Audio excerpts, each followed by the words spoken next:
Cette vidéo est réalisée en partenariat avec le SARS-CoV-2 et Messinus, Alphonse et Philibert. Cordialement, bisous.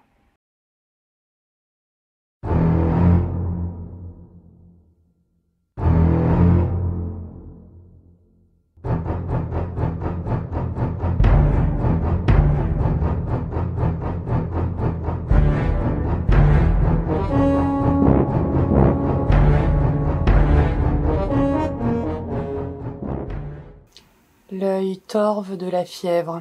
Merci les 39. Coucou.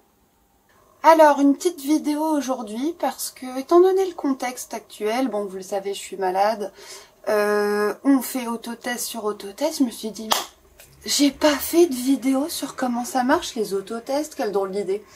Donc du coup, j'en profite, voilà, pour vous faire une petite vidéo pour vous expliquer comment fonctionne un autotest, les fameux tests antigéniques. Donc, alors attention, je préviens tout de suite, s'il y a des puristes dans la salle, des épidémiologistes, des médecins, des microbiologistes, pour les besoins de la vulgarisation, je vais être obligée de faire des approximations. N'en veuillez pas, voilà, c'est juste pour que les élèves comprennent. J'ai fait de très belles maquettes, vous allez voir. J'espère que vous serez satisfaits et je vais essayer d'être la plus claire possible, que vous compreniez au bout d'un moment comment ça marche ce petit dispositif magique qui fait une bande de bandes, voilà.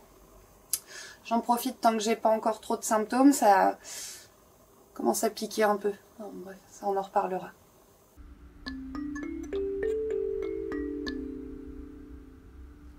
Bon alors, globalement, qu'est-ce que c'est qu'un virus? Pour la faire rapide, un virus, c'est ça.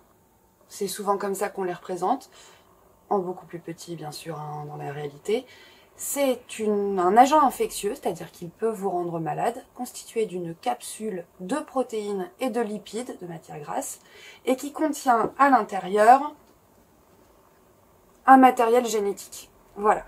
Ce petit virus va en fait rentrer dans vos cellules, il a besoin d'un hôte pour se reproduire, il va rentrer dans vos cellules, s'ouvrir et utiliser votre propre ADN, votre propre matériel génétique comme une sorte de photocopieuse en fait pour se répliquer, se multiplier. Quand il y aura suffisamment de particules virales dans la cellule infectée, elle explosera et libérera les particules virales qui iront éventuellement chercher un nouvel hôte.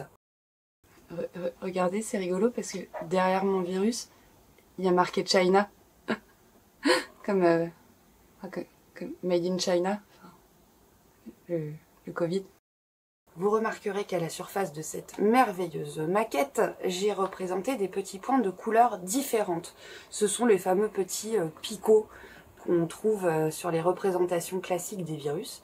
C'est ce qu'on appelle les antigènes du virus. Ce sont des grosses molécules, des macromolécules de nature différente et qui sont reconnues par les cellules de votre système immunitaire, ce qui va générer une réaction. C'est pour ça qu'on parle de tests antigéniques. Lorsqu'on va vous prélever avec un écouvillon, ou vous allez le faire vous-même d'ailleurs, vos cellules nasales, on va essayer d'y repérer la présence de ces petits antigènes viraux et c'est cette présence d'antigènes qui va faire apparaître une deuxième bande colorée, on le verra. Alors juste un petit point là, je dis quand on vous prélève des cellules nasales, mais quand vous faites un PCR nasopharyngé, c'est pas le coup des petites bandelettes de couleur, ça va être beaucoup plus long. D'ailleurs vous attendez environ 24 heures pour les résultats, c'est pas pour rien, c'est une autre technique, ça n'est pas antigénique. Là je parle bien des tests antigéniques. Et oui, mon micro-ondes vient de faire bip.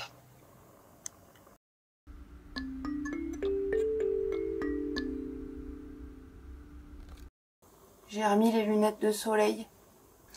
Alors, qu'est-ce qu'on trouve dans un autotest? Ça, c'est la question que tout le monde se pose, n'est-ce pas?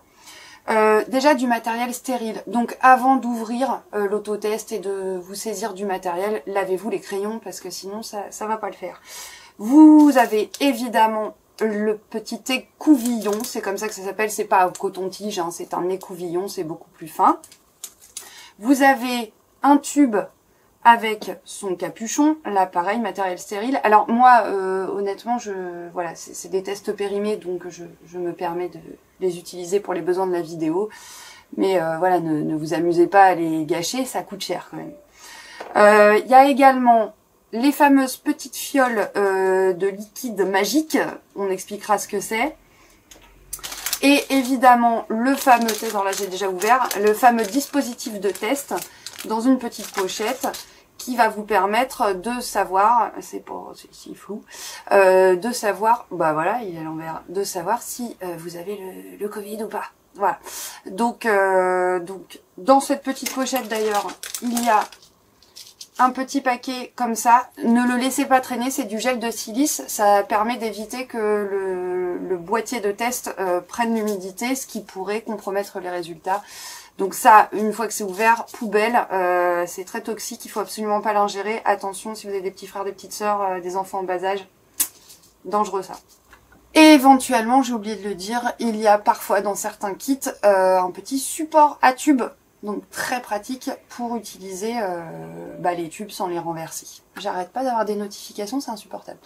Mais le but de cette vidéo n'est pas de vous expliquer comment faire un autotest, il y a plein de vidéos faites là-dessus, et puis je pense que maintenant vous êtes coutumiers du fait, mais comment ça marche, et c'est là que va intervenir ma fameuse maquette. Ça va être terrible, terrible. Alors, le liquide magique n'est pas du tout magique, c'est une solution d'extraction en réalité. Quand vous allez, pas la boire, quand vous allez vous écouvillonner le nez, je vais pas le faire, vous allez prélever des cellules de votre muqueuse nasale, c'est-à-dire de la plus petite tapissage qu'il y a à l'intérieur de votre nez. Ces cellules vont rester collées sur cet écouvillon, et si vous avez suivi mes explications, vous avez compris que potentiellement il y a du virus, du SARS-CoV-2 dans vos cellules nasales. Quand vous allez mettre votre petit écouvillon dans le tube en plastique prévu à cet effet qui est sur mon bureau et que donc je ne vais pas aller chercher maintenant, eh bien vous allez donc tremper l'écouvillon dans cette solution d'extraction, et cette solution d'extraction va faire éclater les cellules nasales que vous avez prélevées. Ce qui fait que s'il y a des particules virales ou des virus intégraux dans vos cellules, eh bien elles vont se répandre dans ce petit liquide que vous déposerez ensuite sur la cassette de test. Alors maintenant, la grosse question c'est, qu'est-ce qu'il y a dans cette cassette de test? Bah oui, tout le monde se demande, qu'est-ce que c'est que ce truc? Eh bien nous allons répondre à cette question tout de suite.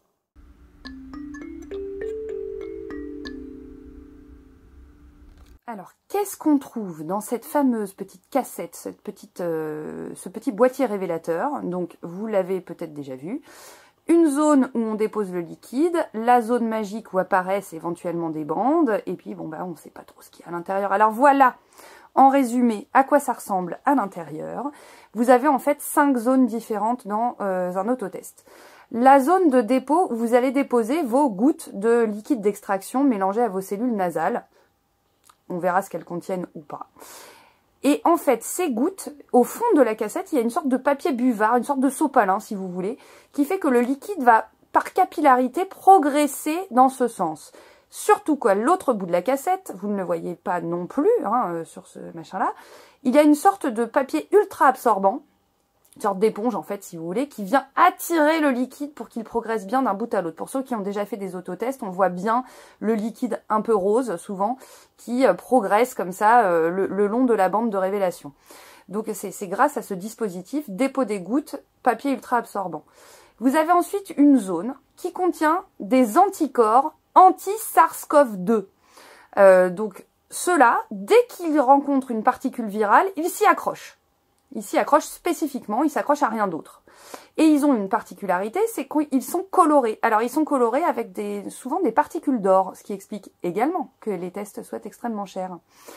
Ces petites particules d'or apparaissent quand ils polymérisent. Alors là, je passe sur les détails. Donc une première zone, vous avez des anticorps qui ne sont pas fixés, ils sont là, et si jamais ils rencontrent du SARS, eh ben ils s'y accrochent. Et quoi qu'il arrive, comme le liquide va progresser, il va les entraîner avec lui, je vous ferai la démonstration après. Vous avez ici une deuxième zone avec d'autres anticorps, à nouveau fabriqués en laboratoire. Ceux-là sont fixés en ligne, et ceux-ci sont également anti-SARS-CoV, c'est-à-dire SARS-CoV-2. C'est-à-dire que s'ils rencontrent un virus, ils s'y accrochent. C'est toujours pareil, c'est un système de scratch un petit peu si vous voulez. C'est la fameuse zone T, la zone test. Vous avez ensuite une autre zone avec d'autres anticorps, dont un qui s'est cassé la binette. Oh, ma belle maquette. Ces anticorps, eux, ne s'accrochent pas spécialement au virus, ils s'accrochent à ces anticorps-là, à une autre partie de ces anticorps-là, ils repèrent ces anticorps-là. Voilà. Donc c'est la zone contrôle, c'est-à-dire que si une bande colorée se produit ici, ça veut dire que le test a bien fonctionné, qu'il y avait bien des anticorps ici, que tout a fonctionné. Voilà. Bon, ça permet juste de vérifier que le test n'est pas moisi, quoi. Et donc la fameuse bande d'absorption. Alors on va voir les différents scénarios, puisque c'est comme ça qu'on dit, en fonction de ce qui se trouve dans vos cellules nasales ou pas. Alors, scénario numéro 1. Vous n'avez pas de particules virales dans votre nez. Vous déposez vos gouttes, le liquide, et alors là c'est là que c'est la beauté du truc, le liquide va progresser petit à petit et va entraîner avec lui les fameux anticorps colorés. Donc il va arriver ici dans un premier temps, les anticorps colorés vont passer ici, sauf que là, ils ne se sont pas accrochés à des particules virales. Donc, ces anticorps-là ne vont pas s'y accrocher non plus, puisqu'il n'y a pas de particules virales. Par contre, ils vont continuer leur progression. Ils continuent leur progression et ils arrivent dans la zone de contrôle. Et là, pour le coup, ils vont s'accrocher aux anticorps bleus, ici, présents. Je vais le faire tout de suite. Voilà. Les anticorps se sont accrochés aux anticorps bleus ici présents qui sont chargés simplement de détecter la présence des anticorps et de voir que le test fonctionne bien. Et du coup, qu'est-ce qu'ils se forment? Une ligne rose. Alors après, ça dépend des tests, hein, je pense que ça dépend des colorants, mais il se forme une ligne au niveau de la zone T, par contre, au niveau de la zone C. Par contre, aucune ligne ne s'est formée au niveau de la zone T. C'est la preuve que le test fonctionne et que vous n'êtes pas contaminé par le SARS-CoV-2. Donc, une seule ligne pour le test. Je vous incruste ce que ça donne puisque j'ai fait moi-même l'expérience. Cas de figure numéro 2, vous déposez vos gouttelettes dans la zone de dépôt et pas de bol pour vous, il y a des particules virales dans vos cellules nasales. Alors, qu'est-ce qui va se passer? Eh bien, de la même façon que tout à l'heure, le liquide va progresser, va entraîner avec lui les particules virales jusqu'au niveau des anticorps de la première zone et nous allons voir ce qui va se passer. Les particules virales se sont fixées spécifiquement aux anticorps qui vont donc migrer gentiment avec le reste du liquide et arriver jusqu'à la zone de test. Et là, ça va pas être la même sauce. Décidément, cette maquette est merveilleuse. Ça va pas être la même sauce, vous allez voir que tout à l'heure. Et oui, parce que pour le coup, les anticorps se sont fixés, les anticorps anti-SARS colorés se sont fixés à des particules virales. Et je vous rappelle que les anticorps verts, là, ils repèrent aussi les particules virales. Donc, ils vont accrocher au passage tous les anticorps d'ici qui s'étaient accrochés à des particules virales. Et qu'est-ce qui va se former dans la zone T, test, une bande colorée. Après, certains anticorps ne se seront pas fixés à des particules virales, ou si, mais n'auront pas été accrochés au niveau de cette zone T. Donc, ils vont continuer à migrer avec le liquide, petit à petit. Et il va se former, du coup, très logiquement, une deuxième bande. Regardons ça.